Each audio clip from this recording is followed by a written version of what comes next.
Hello दोस्तों, स्वागत है आपका मार्केट ज्ञान चैनल में। इस वीडियो में हम कुछ ऐसे फंडामेंटल्स जो स्टॉक मार्केट से रिलेटेड होते हैं, किसी भी स्टॉक में इन्वेस्टमेंट करने के लिए जो भी डिसीजंस लेने पड़ते हैं उनको एनालिसिस करना बहुत इंपॉर्टेंट हो जाता है। क्योंकि उनका अगर एनालिसिस आप नहीं करते हैं तो हो सकता है कि गलत डिसीजन ले लें और गलत स्टॉक्स में आप इन्वेस्टमेंट कर बैठें और जिसकी वजह से आपको काफ़ी ज़्यादा नुकसान झेलना पड़े। तो सबसे पहले इंपॉर्टेंट हो जाता है किसी भी इन्वेस्टर्स के लिए, जो भी बिगिनर्स होते हैं उनको फंडामेंटल्स क्या होते हैं। लेकिन फंडामेंटल्स जानने के पहले टर्म्स होते हैं जिनसे फंडामेंटल्स बनते हैं कंपनी के, उनको जानना बहुत इंपॉर्टेंट हो जाता है। तो फंडामेंटल्स में जैसे कि कंपनी का मार्केट कैप क्या है, मार्केट कैपिटलाइजेशन, ईपीएस क्या है, earning per share, PE ratio क्या है, price to earning ratio, PV क्या है, प्राइस टू बुक वैल्यू, और इसके साथ साथ आरओई, आरओसी, ये सब क्या है, इनके बारे में पहले आपको जानना इंपॉर्टेंट हो जाता है कि आखिर ये है क्या। उसके बाद ये कैसे चेंज होते हैं और इनका हाई होना अच्छा है कि कम होना अच्छा है, ये सब चीज़ें बहुत इंपॉर्टेंट हो जाती हैं किसी भी इन्वेस्टमेंट डिसीजन मेकिंग के लिए। तो इनके बारे में डिस्कस करेंगे आज। केवल हम इस वीडियो में ईपीएस, अर्निंग्स पर शेयर और price to earning ratio, PE ratio के बारे में बात करेंगे। आने वाले वीडियोज़ में हम इन सारे टर्म्स के बारे में भी अलग से वीडियो बनाएंगे, क्योंकि अगर सब कुछ अभी इसी वीडियो में डिस्कस करने लगेंगे तो वीडियो बहुत लंबा हो जाएगा, जिससे कि आपका इंटरेस्ट हो सकता है कुछ टाइम के बाद ख़त्म हो जाए। पूरा वीडियो आप ना देखें, बट ये ऐसे टर्म्स हैं जिनको बहुत इंपॉर्टेंट है जानना किसी भी इन्वेस्टमेंट डिसीजन मेकिंग के लिए। तो इन सब टर्म्स को अलग अलग वीडियो में समझेंगे ताकि आप इंटरेस्ट के साथ देखें और इनको समझें, ताकि आपको कोई इन्वेस्टमेंट में नुकसान ना हो। तो हम केवल दो जो टर्म्स डिस्कस करने वाले हैं इस वीडियो में, ईपीएस, अर्निंग्स पर शेयर, और पीई रेशियो यानी प्राइस टू अर्निंग रेशियो। तो स्टार्ट करते हैं वीडियो को। सबसे पहले ईपीएस समझते हैं, अर्निंग्स पर शेयर, कि ये जितना हाई हो या जितना ज़्यादा हो उतना अच्छा है। बट इसके बारे में समझना कि केवल हाई हो और कितना हाई हो, बट आखिर ये हाई होना ही क्यों इम्पोर्टेंट है और होता क्या है, ये सब बहुत ज़रूरी हो जाता है जानने के लिए। तो ईपीएस, अर्निंग्स पर शेयर, जैसा कि आपको नाम से ही पता चल रहा है, अर्निंग्स पर शेयर मतलब किसी कंपनी में मान लीजिए 100 शेयर्स हैं, कंपनी के टोटल नंबर ऑफ शेयर्स हैं 100। कंपनी की जो अर्निंग्स है, अर्निंग्स क्या होते हैं, या तो प्रॉफिट या तो रेवेन्यू, दोनों को अर्निंग्स ही बोलते हैं। बट जो प्रॉफिट होता है वो एग्जैक्ट आपको कंपनी के अर्निंग्स के बारे में इन्फॉर्मेशन देता है, क्योंकि रेवेन्यू जो होता है उसमें बहुत सारे एक्सपेंडिचर भी अभी करने होते हैं। एक्सपेंडिचर जैसे कि एम्प्लॉयज़ को उनकी सैलरी देना, और एक्सपेंडिचर जैसे कि इनपुट कॉस्ट, कोई मटेरियल कंपनी खरीद रही है उसके जो कॉस्ट है उसको भी इंक्लूड करना पड़ता है। तो बहुत सारी चीज़ें रेवेन्यू में हटानी पड़ती हैं, तब जाके प्रॉफिट बनता है। तो सबसे अच्छा जो पैरामीटर होता है किसी भी कंपनी की अर्निंग्स को दिखाने का, वो प्रॉफिट होता है। तो मान लीजिए कंपनी ने प्रॉफिट जो है साल भर में 1000 करोड़ के आसपास जनरेट किया, उस कंपनी के नंबर ऑफ शेयर्स हैं 100, तो total earning per share EPS कितना हुआ, अर्निंग्स पर शेयर हुआ 10 रुपये का। पर शेयर से लगभग 10 रुपये का अर्निंग्स कंपनी जनरेट करके आपको पर एनम दे रही है।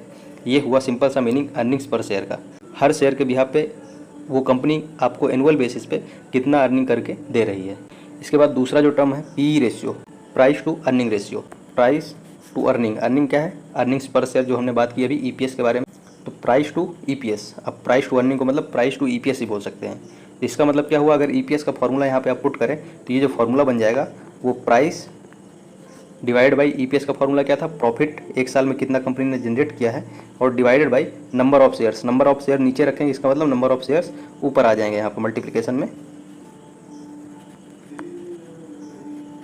तो नंबर ऑफ शेयर्स मान लीजिए एक साल में कांस्टेंट है, इसमें कोई चेंजेस देखने को नहीं मिलेंगे। तो नंबर ऑफ शेयर्स जब कांस्टेंट रहेंगे तो इस टर्म को आप हटा सकते हैं।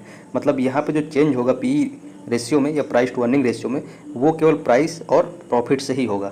तो अब आप बताइए कि पीई रेशियो को कम होना चाहिए कि ज़्यादा होना चाहिए। आपने हमेशा सुना होगा कि पीई रेशियो कम होना चाहिए, बट पीई रेशियो आखिर कम क्यों होना चाहिए, कम यहाँ पे कब होगा, या तो प्रॉफिट इंक्रीज हो, क्योंकि किसी भी रेशनल नंबर की अगर बात करें तो डिनोमिनेटर अगर इंक्रीज हो रहा है तो ओवरऑल जो रेशनल नंबर है वो डिक्रीज हो जाएगा।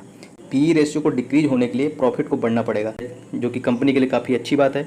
और अगर प्राइस बढ़ रहा है इसका मतलब पीई रेशियो बढ़ रहा होगा, न्यूमरेटर बढ़ रहा है मतलब जो रेशनल नंबर है यहाँ पे पीई रेशियो है तो वो इंक्रीज हो रहा होगा।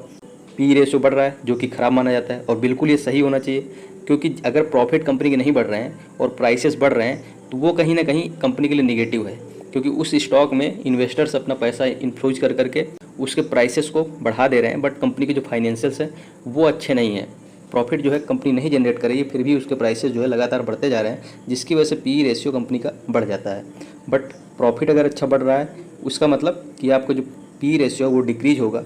मान लीजिए एक ऐसा सिचुएशन लेते हैं, पी रेशियो कंपनी का कम है बहुत, मान लीजिए 10 या 5 ऐसे कुछ है, तो कम होने का मतलब क्या है कि कंपनी लगातार प्रॉफिट जनरेट कर रही है, कंपनी के जो प्रॉफिट्स है वो इंक्रीज हो रहे हैं, बट कंपनी के जो प्राइसेस हैं वो डिक्रीज हो रहे हैं।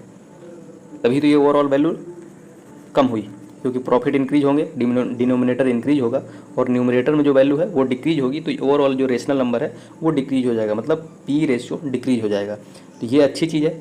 किसी भी टाइम पे अगर पी रेशियो कम है मतलब कंपनी जो है प्रॉफिट अच्छा जनरेट कर रही है। आने वाले टाइम में आपको इसी स्टॉक में इन्वेस्ट करना है, क्योंकि प्रॉफिट अच्छा जनरेट कर रही है अगर कंपनी, तो आने वाले टाइम में ये जो स्टॉक है वो अच्छा रनअप दे सकता है। तो इसलिए लोअर पी को प्रेफर किया जाता है इन्वेस्टमेंट के लिए। जबकि अगर हायर साइड होगा, पी रेशियो अगर ज़्यादा होगा, बहुत ज़्यादा बढ़ा हुआ होगा, तो इसका मतलब क्या है, प्राइसेस जो है उस स्टॉक के बढ़ गए हैं, बट कंपनी प्रॉफिट जो है लगातार जनरेट नहीं कर पा रही है।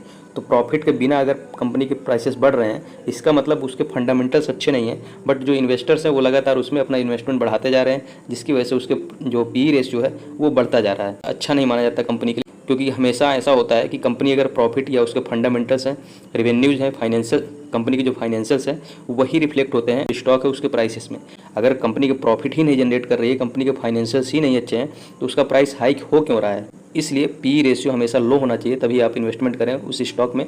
अगर पी रेशियो हाई है मतलब कि जो उसके वैल्यूएशंस हैं और जो उसके फंडामेंटल्स हैं उसमें मिसमैच है, मतलब दोनों साथ में नहीं चल रहे हैं, और फाइनेंशियल्स ख़राब होने के बाद भी जो इन्वेस्टर्स हैं वो उनमें इन्वेस्ट कर करके उसके जो वैल्यूएशंस हैं उनको हाई कर देते हैं। तो ये थे दो टर्म्स जिनके बारे में हमने डिस्कस किया। अगर कोई डाउट है या कुछ क्लियर कोई चीज़ें नहीं हुई हैं तो आप कमेंट सेक्शन में ज़रूर पूछ सकते हैं। धन्यवाद, मिलते हैं अगले वीडियो में।